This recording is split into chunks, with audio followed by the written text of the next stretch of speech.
Welcome everyone to What the Fiction, and this is Dormammu, I've come to podcast. This is our family show where we deep dive into Marvel content that we have consumed together. Not only Marvel content.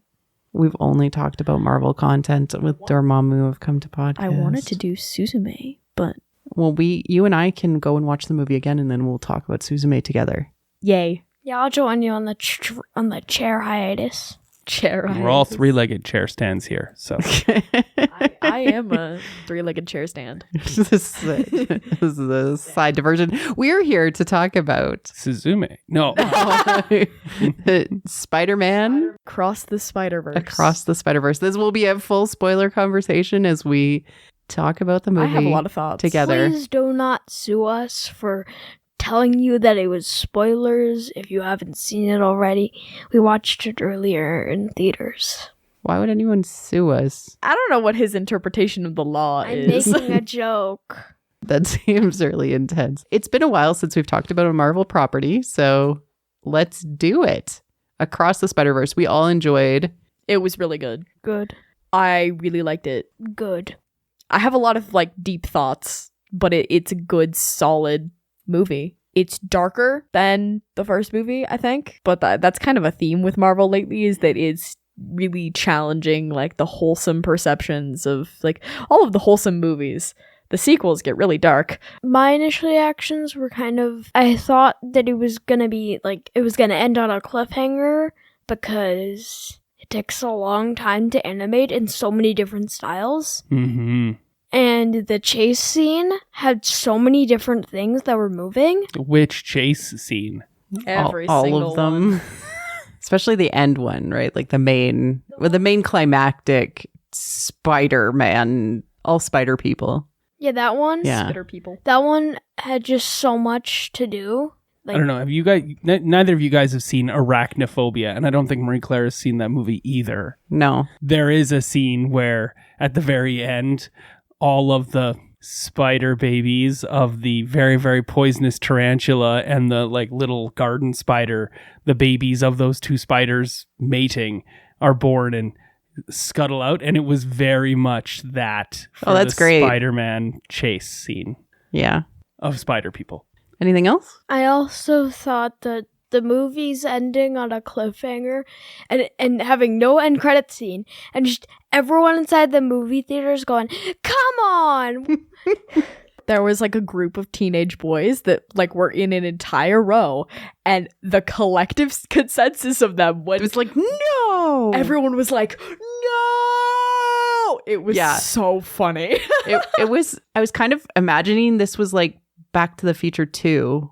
Seeing the, wait a second, Marty's not going home. He's going to the past. That sort of situation. Inside of one of the I portions. have not seen that movie. Inside of one of the portions where it's I have to tell you something. One of the boys went, Ree! It was a full theater. It was packed. There was a lot of people, yeah. Yeah. So we saw the first screening we could see on Thursday night. I had a child The day playing on before their it officially phone released. the entire time on max brightness right next to me. Oh, Yeah. that's not fair. That was not good. Spider-Man 99 brought up so much about Miles being a mistake that it sounds like he was a mistake. Oh. Oh, theories. Okay. He was you're a mistake. Your spider came from another universe, even though his entire suit is just technology. His webs are technology. Miles has 3 abilities now. He has the invisible, which he used twice in the movie, the zip zap, which he used once in the movie, and then he has the steel power, which he used 3 times in the movie, and only once it worked. Mm-hmm. Yeah, that's very true. His other super ability is that he grew a foot. I think that's just coming with being Spider-Man and the physical bulk. Hey, I'm over here talking to a short person. You don't recognize or realize just how much a superpower it is being tall. Oh, well, he did grow a foot, but I was more talking about the fact that he bulked up in his shoulders, which is just a result of the web swinging. You need good shoulders to be a web swinger. He has been doing very big physical labor. It would really hurt if All Spider-Men are very toned. If Miles got his vaccine, like, for, like, the flu or something, and then he just started swinging webs, his arm would, like, kill him. This is speaking from experience. Are you swinging webs? No. He is But I Spider-Man. know, like, when I got my vaccine, I think yesterday, Yeah. I would swing my arm like this, and that would hurt because it's moving the It's an vaccine immunization. Yeah. Yeah. My initial reactions, it's a long movie Yeah. and there are a lot of characters. Yeah. And it spends a great deal of time on Gwen. And I really liked that. Mm-hmm. I really liked the post-origin story sequel element that we got from Gwen. It very much harkened to the Andrew Garfield Spider-Man. Yeah. Because Gwen Stacy featured so prominently in that. Yeah. In that We twofer. got to know her the best in that. Like, I wouldn't say... I really loved as initial reactions, I was very happy to get drawn back into the art world of Miles Morales' Spider-Verse, and then to see all of the other various forms of art come to play. Lego. Well, yeah, but not just that, like the Da Vinci drawings for the Vulture. Gwen Stacy's art is also in her world, was also much thinner of line, much fuzzier, I have and was so many. really pretty. Watercolor-esque. And that was really cool because as a fan of comics, it is neat to see the different versions, the different artistic styles that have come with the comics through all of the years. This movie got stamped by the comic people. So, very beginning title credit, they were like, "We approve." Yeah. I thought this movie was just really gorgeous. It was really like a spectacle for the eyes, and also just exploring Gwen Stacy as a spider person and also dealing with her loss. I felt like was really powerful. At some moment when she shifts into being like part of the spider core or whatever, she ends up becoming the villain, much like all of the spiders. She ends up becoming villain-like in the story. And from that moment on, we only see sort of Miles' POV, except for a few flashes when she goes back to her home. Let's just be very clear before the teenager jumps in to refute your point. You say villain, but really what I think you mean by that is not even antagonist, but acting against the protagonist directly or against their wishes. Is that what you're referring to? Yes. But also, our moral center is Miles. And so even though we were set up with Gwen as POV, right, we're taken away from Gwen as POV very soon after the movie starts. Yeah, but that's why I say she can't be a villain and she can't be an antagonist. No. Because she is also a central POV character. We understand that she's conflicted in her actions from a conflicted viewpoint. And so before the teenager explodes, I do completely agree with you, but I think that's also why you can be an antagonist and still be a POV character. But I think that's why they spent 25 minutes with us recognizing, hey, she has a point and she's not the bad guy. And you have to sympathize with her, but I still think that you can sympathize with villains. That's just, she is acting against what she feels is right. That's all. And I thought that was really interesting, and it was a good way to do that. The music was really fun as well. I really enjoyed that. By leaving it off where it was left off, it sets up a really interesting mythical motif. So I'm really excited about that. So I'll talk about that in a bit. No one was the villain in that movie. Maybe there was kind of people we were like, the only thing is... What about Spot? We sympathize with Spot, though. We understand why he's doing this. We get a whole thing where we're like, oh, okay, I kind of feel a little bit bad for you because you didn't ask for this to happen. You don't deserve this. Sure, you're doing bad things, but nobody in this movie was someone you couldn't sympathize with on any level. But even though you're sympathizing with Spot, he is still making bad choices. And he's knowingly making bad choices, as opposed to Gwen, who is not making bad choices, who's trying to make good choices. who's faced with conflicted Yes. motivations, but she still constantly makes good choices, just a little late. Yeah. Like also, we don't fully agree with what Miles is doing based on like the POV. Like, at least I don't feel like we're supposed to fully agree with Miles' decision making, or even Gwen's decision making, or even like most characters' decision making in this storyline, because like Miles isn't even sure he's making the right decision. He's not even sure if he's doing the right thing, which is why we don't. Which specific decisions are you talking about? Go back to your reality, go back, betray all of these like older mentor people, all of these people you like. Betray Gwen, betray, you know, Peter, do all of these things. And by betray, you mean go against their wishes because they want to allow his dad to die. Yeah, they want to allow harm to come to him. Yeah. Yes, but he's not even he's making decisions that he thinks are the right decisions, but he's still like, I kind of feel bad about doing this. I don't know if I is this a good choice? I'm going to do it anyway because this is what I think I need to do. This is fascinating because we're actually talking about the idea of fate and a curse.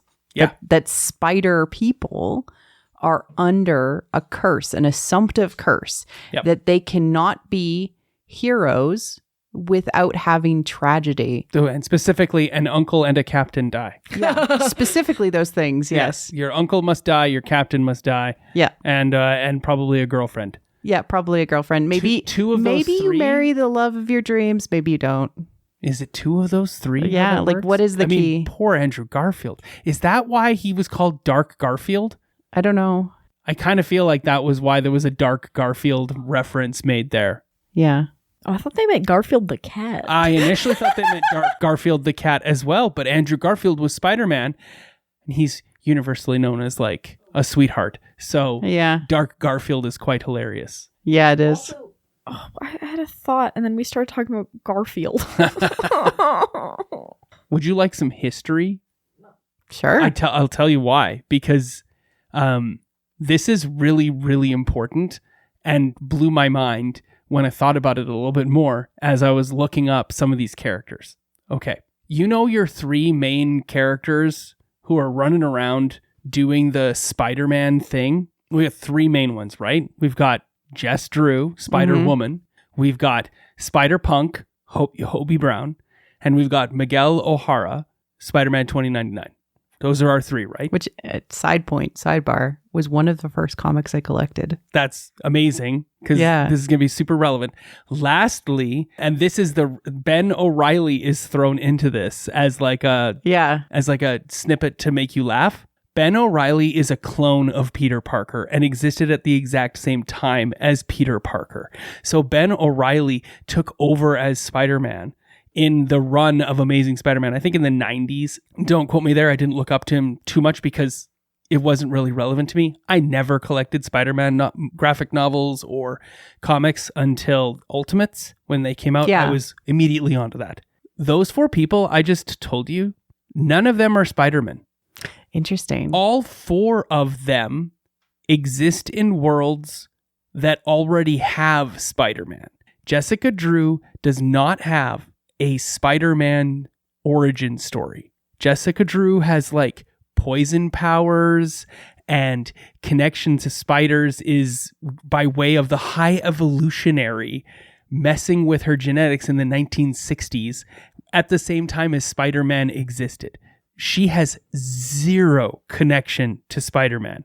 However, she's part of like the Spider-Verse spider circle because she's a spider person, but she is not a Spider-Man. Yeah, she wasn't bitten by a radioactive spider, which is a canon thing, right? Thing. Yeah. And to be honest, none of the things in her origin story have anything to do with the loss of an uncle, a captain, or a loved one.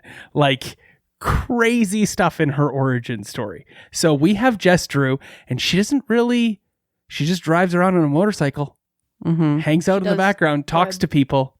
She webs. Yes, she does do a webbing thing. And she was pregnant. Can we just like... She's pregnant in the comics. That's amazing. Canon. That's amazing. I agree. I have a thing to say about the adults with kids in the room. The spider adults with kids. Sure. all of the adults with children, like Peter Parker and her, they all sympathize way more with Miles and Gwen and their poor decision making. Yeah. Way more than anybody else. And you see, she knows what Gwen is doing and she just lets her do it anyway. Because I feel like they I don't know, something about them being like parents means that they're more like willing to let these kids make these decisions. I don't know what that says because I'm not a parent, but it's really interesting. I agree. I didn't see it. So that's cool. I see it now that you've told me that. Okay, so that's Jess Drew. Number 2, Miguel O'Hara. Yeah. Miguel O'Hara exists in 2099 after Spider-Man has already died. Yeah, I remember that. And Spider-Man's dead. And like his suit was a big thing, and he gets addicted to a drug called Rapture. He's working for the same company that they're running away from, and the scientist, the Spot, is constantly trying to break into Alchemax. He works there. That's where he works. He is addicted to a drug called Rapture, and he has to stay working for this thing. And then he gets caught up in half of his DNA is fused with a spider, but he's not a Spider-Man. Yeah. He's not Spider-Man, and he does not suffer the loss of an uncle or a captain or a girlfriend. And the only reason he suffers the loss of a family member or a family situation is because of his own like hubris that he could take over. Yeah, it's really interesting. He's also a vampire, which I don't remember from the comics, but I only read like a little bit into it. He doesn't sympathize with Miles and Gwen because he wasn't really a dad. He was only a dad like hypothetically when he took over for the other Spider-Man. I think he did lose his family. Like, yeah, he did. It does seem to be the case. But it's exactly what Wilson Fisk wanted. Yes. Which is fascinating, too. Also, Miguel O'Hara is an Irish-Mexican geneticist. And Oscar Isaacs killed. Oh, he's so good. Killed this role. Yeah, you're going to watch this film and you're going to hate Miguel O'Hara. You're going to hate Spider 2099. I love that immediately Miles heard the name like Miguel and was like, oh, he's an uncle. I'm going to bring out my Spanish. Yeah, I'm going to bring out my Puerto Rican heritage, guys. Yes. Miguel's like, take these empanadas. I don't like that. I also liked the idea that he is just so, I need to be the boss man, and he's so aggressive and assertive, and all the other Spider-Men are just like, yeah, it's cool. You can be, it's the path of least resistance for Spider-Man, to let him be the leader. Okay, you really need this, buddy. You need the win. You need the W. Everybody accommodated him. Like the slow platform, the throwing of stuff, which in a workplace is super inappropriate. So, Spider-Man. Everyone was kind of like just accommodating him, which, I mean, maybe somebody should have had an intervention for him instead of Miles. You think? Yeah. He really has some power issues. The last one I want to talk about is our third introductory character that, like, once the Spider-Man who Will was just over the moon about using a yo-yo. No, I was the one who was like, he told me about it in the washroom as well. So you and he both. It was Spider-Man India, and that's like a toy. That's an Indian toy. He was amazing. Yeah. I loved him so much. Can I tell you who he was? Sure. It was Karan Soni, who played Deepinder in the Deadpool movie. Oh, that's awesome. Right? He was amazing. The taxi driver? Yeah. Yeah. The taxi driver. Also, like, it's so interesting, that moment where he's, like, standing there and Miles has just saved the guy who is, like, the captain who is supposed to die. And it kind of just, like, feels wrong for some reason. And you're just, this is supposed to feel good. Miles saved the day. And then it doesn't feel right. And then you learn why later. I also think that they did a really good job with the 3 seconds of music that they used for Spider-Man 2099. It was like this screeching, like, horror music every time he was in physical combat or action. It was like, yeah, like that. And it unsettles you. So you're like, wait a second, what is going on with this guy? The whole 2099 universe, when it came out in 1992, and it was very short-lived because Marvel was going through some major financial woes at the time. I think I collected 3 comics, or I was able to find 3 comics. Like, that was it. I honestly think there has a lot to do with the loss of a lot of their own properties, for movie rights and whatnot. But nonetheless, 1992, 2099 universe comes out. By 1996, it's basically shuttered. It only got 4 years of comics, and Spider-Man 2099 only had 46 issues, 44 with the original writer, and then 2 to wrap things up. Many years later, when they had money, they brought the original writer back, and he got to go on and continue more of his story. So that's kind of a cool thing, because at the end of the day, a really cool character. Can I tell you how I started collecting comics? Sure. So we went to a screening done by the local comic shop in my small town that I grew up in of The Shadow, and the local comic shop gave away a set of comics. Oh my. And I won them in the theater. And that's how you started collecting comic That's books. how I started collecting comic Wow. books. And they were all Spider-Man comics. That's hilarious. One was a Punisher and Archie comic. Yeah, crossover. Oh, the glory days. Oh, the glory days of Punisher and Archie. Okay, the last character that's introduced to this show that's of really important use as Robin flips up the anarchist flag He's so British. He's such a British punk anarchist. I love it. is Hobie Brown. Amazing. I wasn't aware of this character at all, so this was cool. Hobie Brown Yeah. was created in 1969. Wow.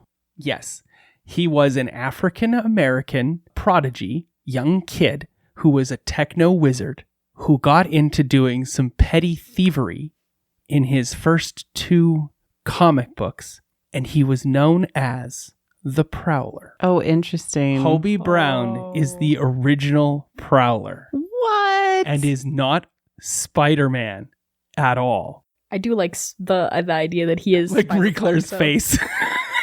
No, like seriously, I'm like shocked Pikachu. Oh, because wait, this is gonna come out. This is gonna come out in two issues of that comic book in 1969 into 1970. He gets reformed by Spider-Man and turned into a good guy, the good guy Prowler.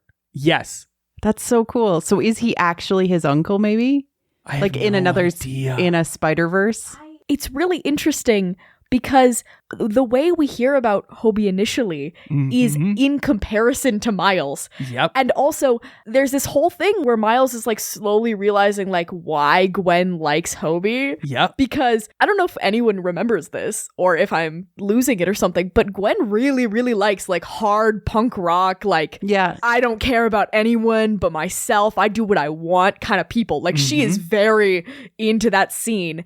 And the idea that like Hobie has been like letting her crash at his place and they've been hanging out a lot. I think that she was looking for Miles in him, looking for like the punk rock cool. That's what drew her in. But also he reminds her of Miles. The artist in him, maybe. Absolutely. Mm-hmm. And Also- the tech wizard. Oh, Spider-Punk was so good. And then, so Spider-Punk, a name he doesn't even want to call himself. No, he refused to call himself that. He does. Well, he does once, but like, but he's like, I don't like labels. Oh man, so funny, This make a opens point up of not being so many consistent. questions. right? Right. What an interesting choice to have made to bring in Spider-Punk as I feel Hobie like Brown. this is a bit of a, hey, maybe this will come out in the third movie. I have no idea.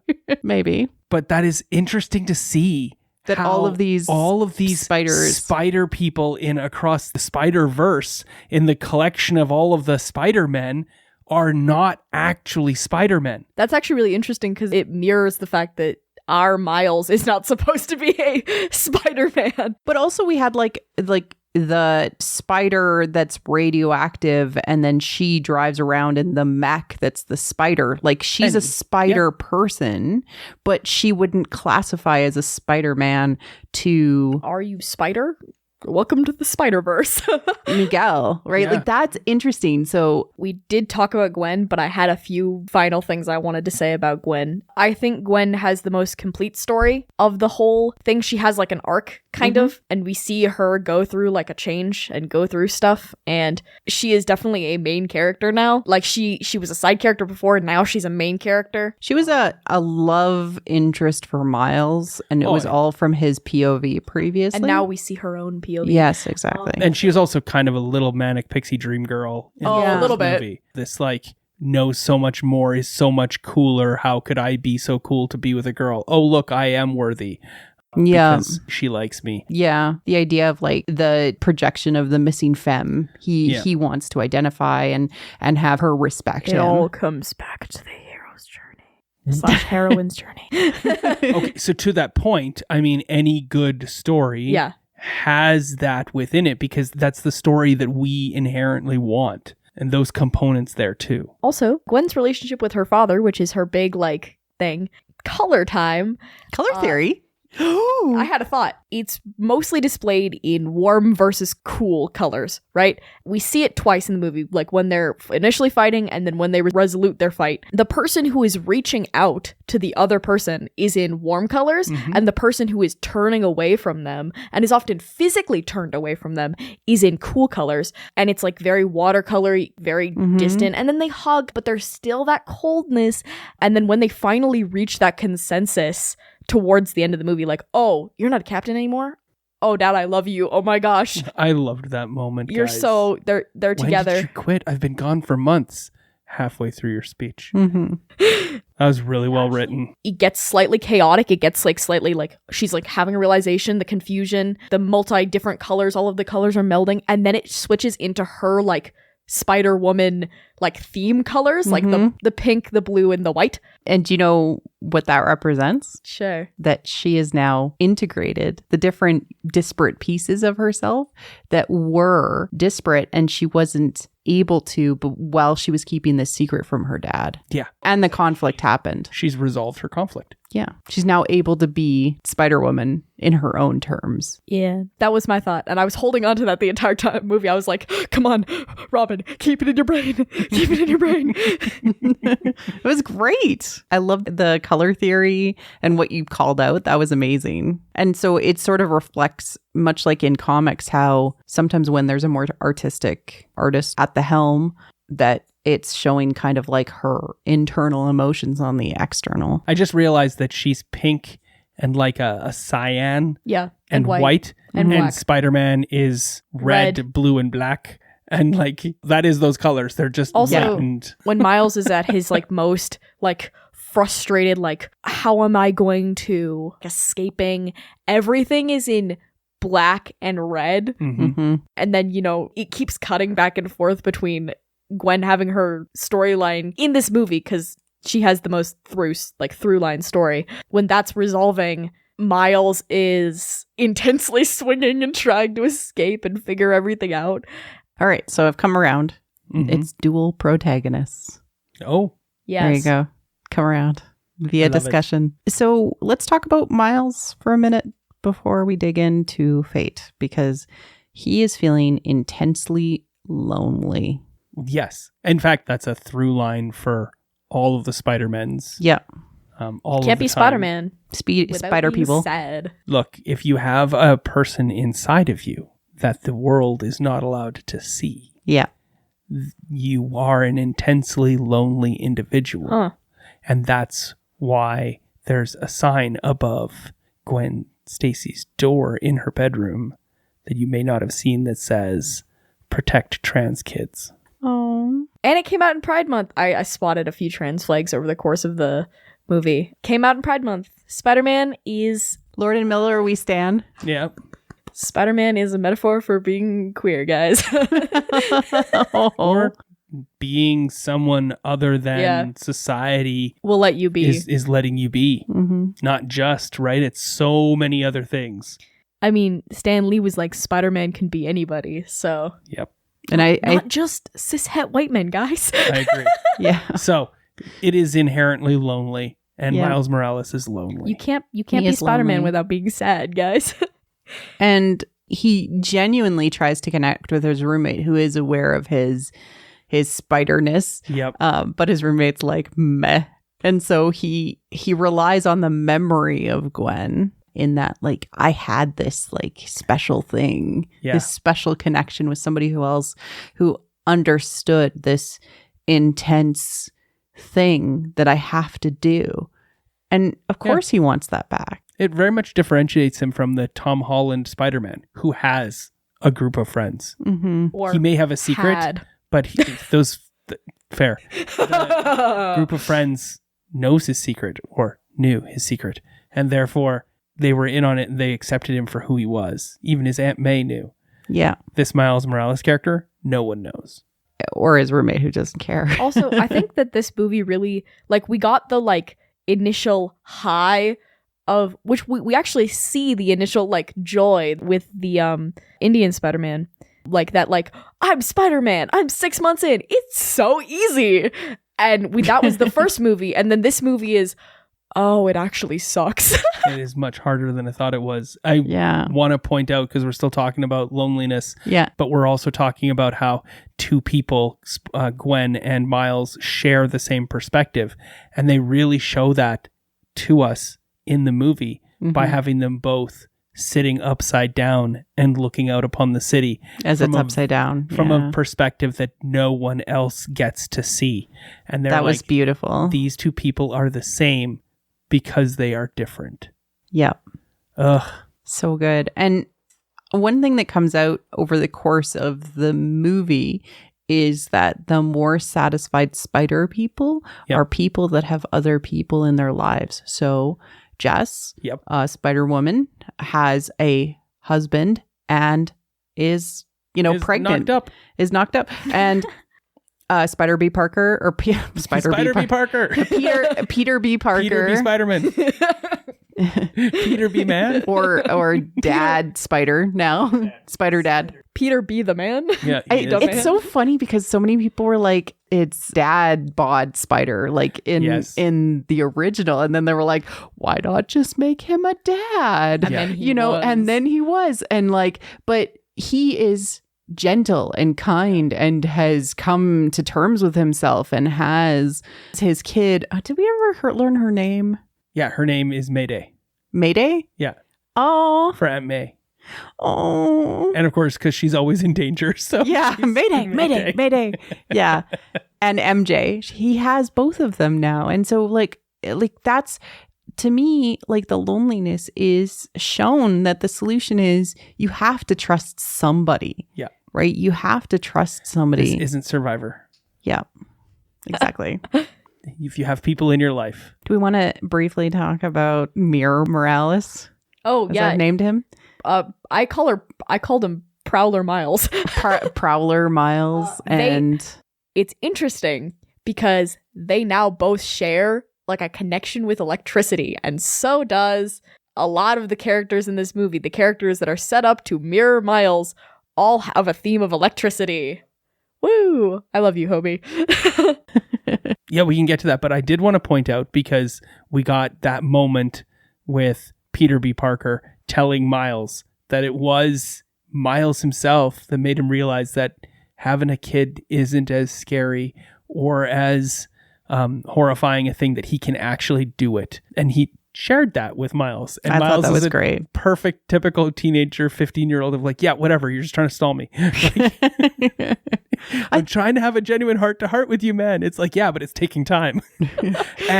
And to that point, if you have a chase scene, and this movie had a lot of chase scenes, 3 of them, you absolutely have to do what this movie did, and that is interject plot and character growth and change in character dynamics in the chase scene. It can't just be a chase scene for a chase scene's sake, because that's wasting our time and energies. If you're going to have a chase scene, make sure there's plot that changes and develops as a result of it, and there's character growth. Do all 3 at once, right? Yes. I feel like honestly the trailer for this movie really highlighted all of the funny moments and did not really highlight all of the really angsty moments. No, I did not know what I was getting into when I came into this. I think I've seen fair. one trailer the whole time. I've not been on the internet much, so I've been getting a lot of edits on TikTok of people being like, oh no, these characters are going to be sad. Why did he say being Spider-Man was easy? No, I like him. No. Yeah. Mirror Morales, as I call him. Do you want to talk about him? Sure. The 2 minutes we got of him. In Earth 42, Mm-hmm. which is really funny because that is the answer to, what is the meaning of life, the universe, and everything. Yeah. 42 is what the computer says in Hitchhiker's Guide to the Galaxy. I found out the computer nerd joke from that because Douglas Adams was a massive computer programming nerd. Yeah. And 42 in ASCII is an asterisk, and an asterisk in computer is whatever you want it to be. So maybe Fascinating. What is the meaning of life, the universe, and everything? Whatever you want it to be. I never knew that. I just don't got think shivers. anybody knew that. That's something that's only just recently That's trickled amazing. down. Also, we see a lot of 42s in the beginning few minutes of this movie. Like, We've seen 42 throughout. 42 was a massive element in Into the Spider-Verse. It's been constantly hit on us. 42 is important. Miles's like answer to his like journey is apparently this universe. Maybe. Yeah. Well, 42 so is let's. who he was supposed to be. Yeah. Yeah. That's who he would have been without Yeah. the spider, because he wouldn't have been able to save his dad's life. Yeah. So he's already broken kind of the rule, right? Like, because it ended up being his uncle, but 42, Universe 42 is symbolically Miles Morales's unconscious, his upside down, his mirror dimension, what does his dark side look like? I love his braids. Yeah. Oh my God. Yeah. Like Miles's braids and It was really I love the emphasis that people like that there was like lots of cool hair stuff that was happening the entire time. Like, I really hate Gwen's hair right now. I always hate Gwen's hair. Oh, really? you don't like that. It bothers me that it's not like perfect half and half. There's like a little bit of like, Oh, it's so she can cover it if she needs to. So this is him facing the darkest part of himself, or the thing that could happen if he let his father die. Yeah. Right? And so it's really, really important because you have to face the thing that you think is the most disgusting about yourself and say, we are the same. And that is a union of opposites that happens within a character so that they can move beyond this darkness and do what they need to do. I am immediately reminded of the embrace in the fight between T'Challa and Killmonger in Black Panther. I love Killmonger. Yeah, mirror version of yourself, right? Exactly. Like, you are the yeah. me that if I'd been raised somewhere else, I would have been you. mhm, yeah, and Bruh. seeing the mirror version of yourself, or the potential, and it's the dark side version of it. It's like how Luke sees Vader and recognizes that his mechanical hand is the same as the mechanical hand that Vader has, and it allows him to understand that he could have easily become Vader. Yep. Just like his dark side cave vision where he cuts off Vader's head and it is Caves. him. But yes, this is the psychological symbolic underworld. He is in the dark side. Miles's like safe space is the underground, like, Yeah, in his Tunnel. like under tunnel in the tunnels by the subway where he was bit. where he was bit, where he spent where he time experienced with his transformation, where he spent time with his uncle. yeah, where he spent time with his uncle. Well, so and all the that's friends that are gone. Yeah. Yeah. Because we got to see The mural. the It's his- mural and it's other his- friends there, right? it's his unconscious cave that he keeps all of the things. Yep. That's really caves. cool. It's super cool. I'm excited to see how this resolves. I hope resolves mere Miles with compassion, but either way, the hero has to accept that darkness into themselves. That's absolutely key. I hope they have an electricity battle. I mean, Universe 42 is essentially the underworld. Yeah, it is. Because it's All of the fire it's and the the place purple. without Spider-Man. Did you right? hear that the Sinister Six are ruling the day? Yeah. Like you heard them Yeah. mentioned in the background. The Sinister Six cartel, yeah.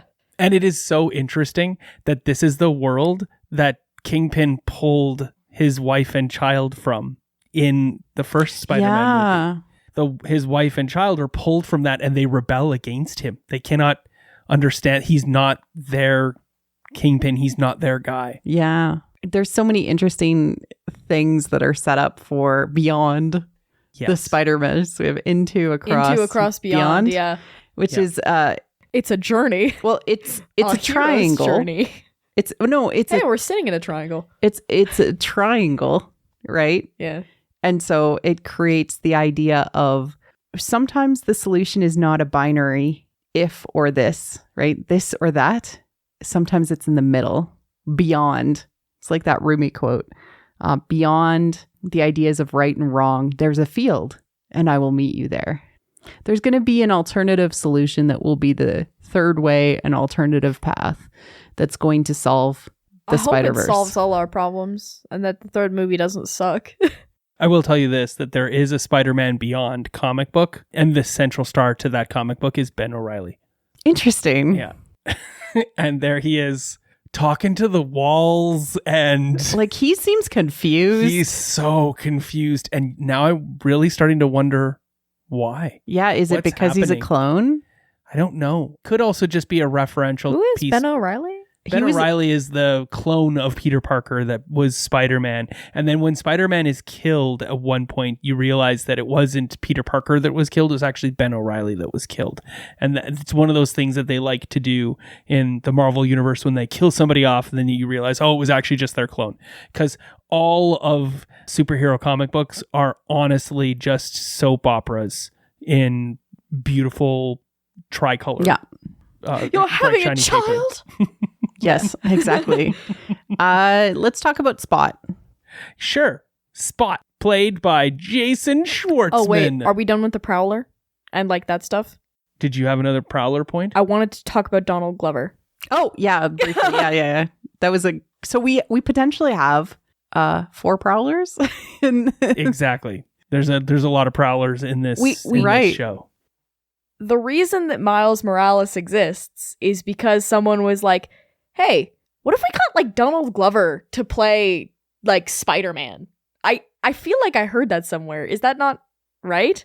I don't know if that's the case because Miles Morales came out in 2011 with the release of Ultimate Spider-Man. Kind of a rind. But that's 12 years ago, and I don't think Community had come out by 2011. But there may have been a talk at some point about Donald Glover playing Miles Morales.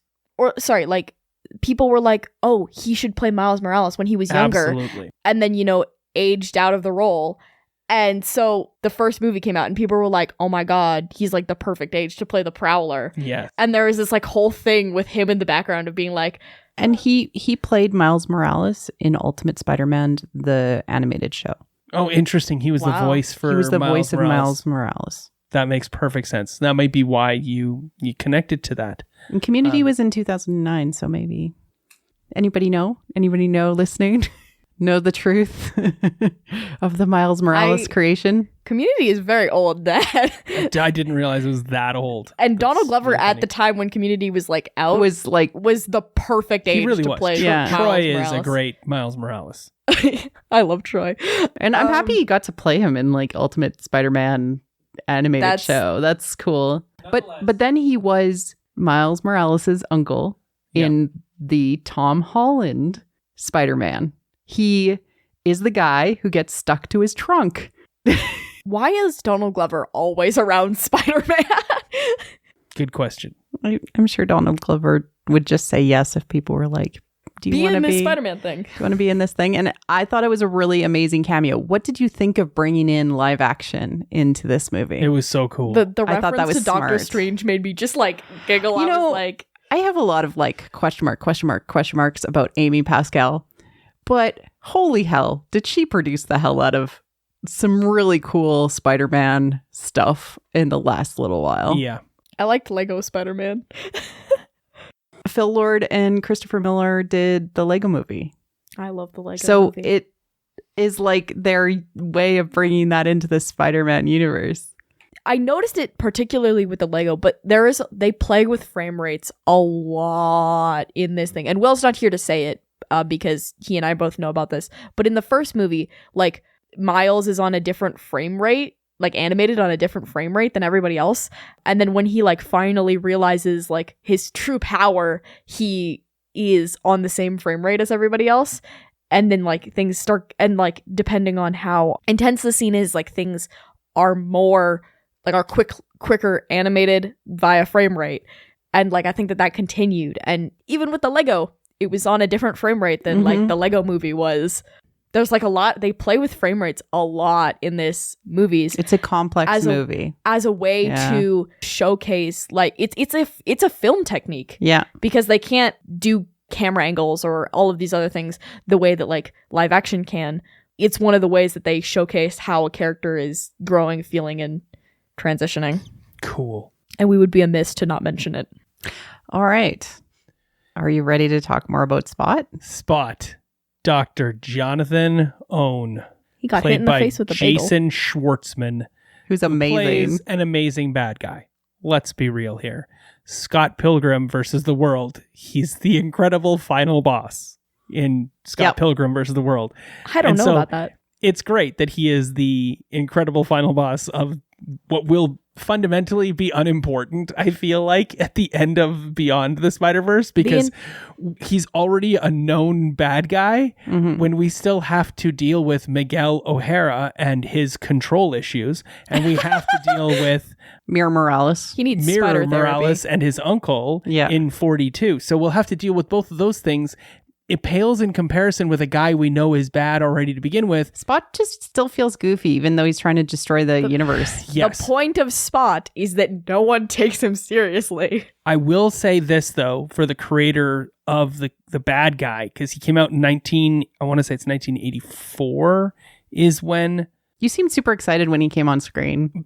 I love Spot because he reminds me of a character in The Watchmen, Rorschach. Yeah, Rorschach. And so he reminds me of that. But what I love about Spot is that he's one of those villains that Spider-Man can't beat.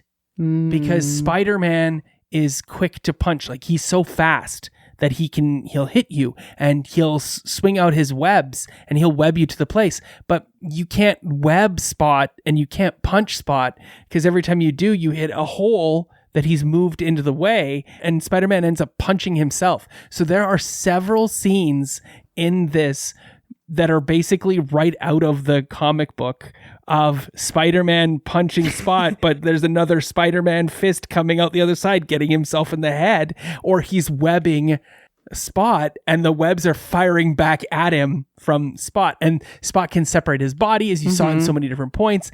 And the funniest thing of all, and it's really what set off Spot as well further on, like, how dare you disrespect me, I'm a villain and whatnot, while Miles Morales is laughing nonstop at the very beginning when he meets him, is because that is exactly what happened in the comic book when Peter Parker met Spot after he was created in 1984. So when he came on the scene, he's like, I am the Spot, and Peter Parker bursts out laughing, and he's like, how dare you laugh at me, and he's still laughing. And that's exactly what happens in this scene as well. That's amazing, because it thematically kind of shows there are some villains that you can never beat, and you actually have to just like you can't beat up Spot. So he has to come to some sort of different solution beyond what is there. That's great. I think it's also really interesting that like he's not really a threat at the beginning, and it's Miles created him. Yep. Miles motivated him to become a big bad villain. Yep. This guy's villainy is all Miles' fault. It's to Miles to fix. That's always like super important. And he represents the shadow of Miles, the shadow running around. Or the holes in Miles' character. Yeah. And I like the like sketchy kind of like, we see the same kind of sequence of like the sketchy, violent, like almost charcoal vibes of like the like things Miles is afraid of. And Spock could totally be helpful by going to other dimensions that have these people that end up in other dimensions and helping them back home. That could be purpose for him. And maybe that's what ends up happening with Spot, is that he ends up being helpful in the end and finding purpose. He has no purpose. No, I know. And that's going to be very apparent in the next movie, I think. But this could give him purpose if they They're gonna find have to find something. purpose for him. I don't think that Spot's death gives us anything. Would be a memorable story. No. Because he doesn't have a memorable introduction. He needs to be healed. Yeah. Poor Spot.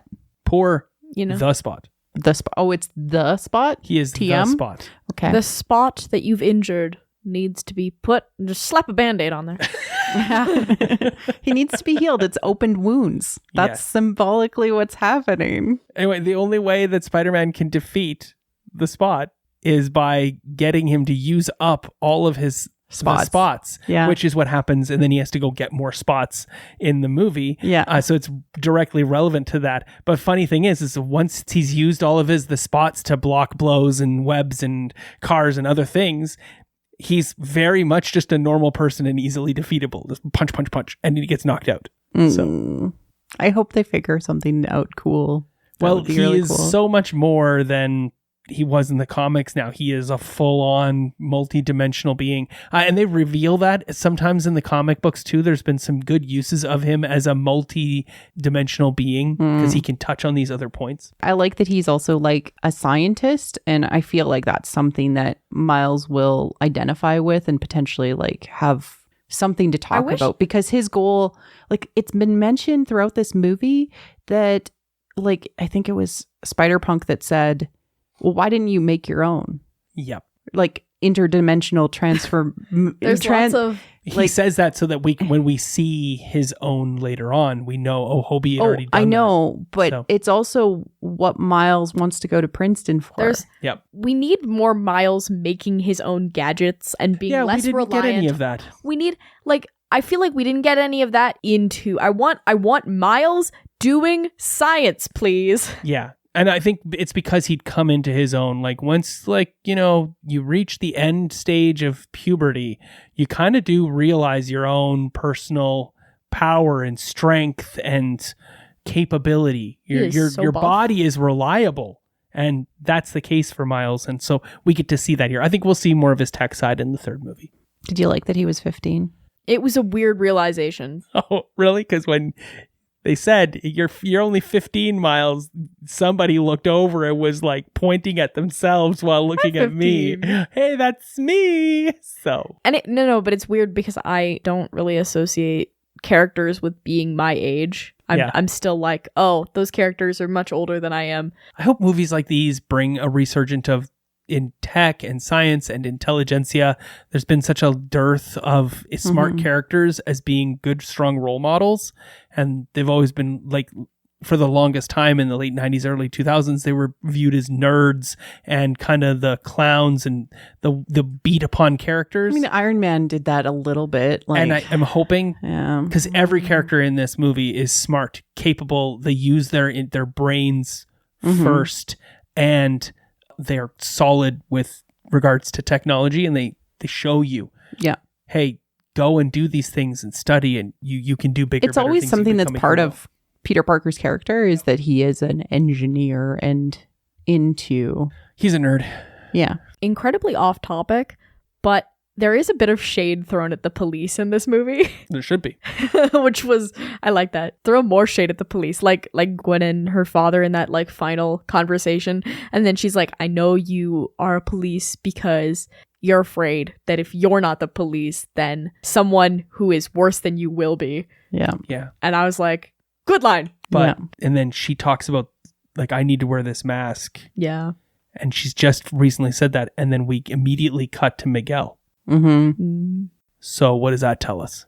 Somebody worse is wearing the mask because all possibilities in the Spider-Verse. All right, let's talk about fate. Hi, Will. Welcome back.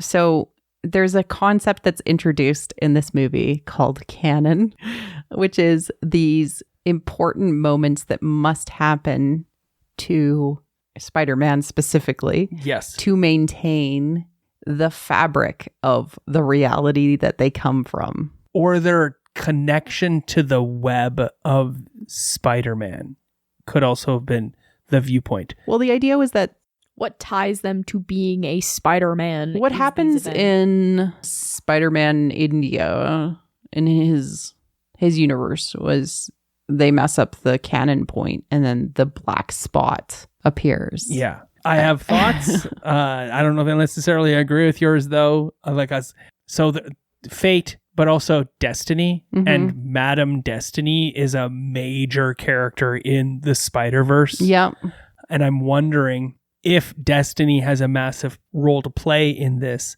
Is it that the world ceases to exist because this canon point didn't get touched, or does their Spider-Man Spider-Verse connection to that reality and their ability to travel the webs of it get cut off, disintegrate because those canon touch points, like in Everything Everywhere All at Once, certain similarities make it easier to jump, and if you try to jump 3 ways to sausage fingers, who knows what you're going to end up with.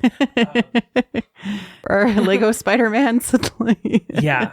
So is it that it connects, that his world ceases to exist, or is it their ability to perceive that world ceases to exist? And that would be the same thing from the Spider-Men's perspective. I love you guys, but I really want to know what, like, the dinosaur captain was like. I want to know what his name was. We got to find out that there was Peter Parked Car was one of the Spider-Men. Dinosaur Spider-Man. And there was Dinosaur Spider-Man. What was the captain like for the dinosaur Spider-Man? Is there a pirate Spider-Man? Back to fate, because we kind of talked about how there's a curse on Spider-Man, basically. Yes. They need to have this tragic event happen. We don't know why, but it causes the collapse of a reality according to Miguel. Yeah. Do we trust him? I mean, in his concept of what he believes, right? Yeah. It ties to sort of the counselor telling Miles, you come from a struggling family. Yeah. Right? Miguel? There's these assumptions of what you're allowed to be and what you are allowed to accomplish. I don't like it. It's fine. No. Like, just the fact that they're saying that to a POC family. I mean, yeah, cringe. Microaggression. But it's important to recognize that all of us are cursed by the generational trauma and things that our parents give us. And it's our choice to go with that or not, to break the curse. And I think that, like, that's really important for Miles to break the spider curse. I actually think that each person has a choice to do that if they have the ability. And he seems to be special because he's of two worlds, that he could break spider curses. Let's hope. He's also a blank piece of paper without a spot on it. 42. What do you want it to be? I hope he finds the answer in the, like, prowler thing. I mean, he has to. That's his unconscious. 42. I was like, yeah. His 42 is the deepest, darkest part of him, with all of the power that he has and all of his darkness. And maybe your power is in your darkness. The electricity comes from, like, yes, it's spider related, but it's also, like, him related. You know, like, all Miles will find their technology, will find their electricity. Maybe Miles was always, like, a natural prowler and had the electrical shock naturally within him. And that's what's coming out. Maybe his prowlerness is just him. Like, maybe Mirror Miles can turn invisible and has shock. Maybe. I love it. Cool theories. I love it too. And I like the concept of the darkness. They're definitely hitting on it too. There's also that topic when we're talking about destiny and canon points and whatnot when it comes to Miles. They clearly told us while his parents are sitting in the room waiting with the counselor, no one is willing to talk about where Miles is going to go and what Miles is going to do because Miles isn't there. And I loved that. They're not having the conversation without him, right? They're not planning his life for him, despite the counselor's seeming eagerness to do so, because then she immediately starts typing out his life for him, right? She starts telling his story as though she knows it when she doesn't know it at all. And the circuitous route to that is that your story is for you to tell and you to experience, not for others to tell you what it is. That's a big theme. Like, Miles is really sick of people telling him what his fate is going to be. And Miguel tells him he's a mistake. Yep. He's like, I'm not a mistake. I don't like you, Miguel. I don't like you. Miguel is a mistake. Well, yes. The point that I was trying to make a little bit earlier, like Dad was talking about all of these Spider-Men that are not actually Spider-Men. They're all mistakes. Yes. I mean, all Spider-Men are mistakes because you're not supposed to be bitten by spiders. The other version of mistake is accident, right? Yeah. Mistake usually implies error on the part of the person making the mistake. Accidents are something that happens to you, not something you create, not something you do. So, do you have any final thoughts? I'm really looking forward to Beyond the Spider-Verse, and our son, who left, was like, I want to see it tomorrow. And I said, unfortunately, That's these not how things that works. take time, and you might be 15 by the time it comes out. Absolutely. I'm really excited to see what everybody thinks of this episode, what everybody thinks of the actual movie, what everybody thinks of our theories, these characters, and what happens next. Yeah. Final thoughts, Dad? Jason Schwartzman is a great bad guy. Yeah. Delightful voice. I really want another Miles Gwen kiss. Did they kiss? They did not. They did in the first one, didn't they? Kiss in the first one? No, they did I don't not. think so. I want them to have a classic Spider-Man kiss.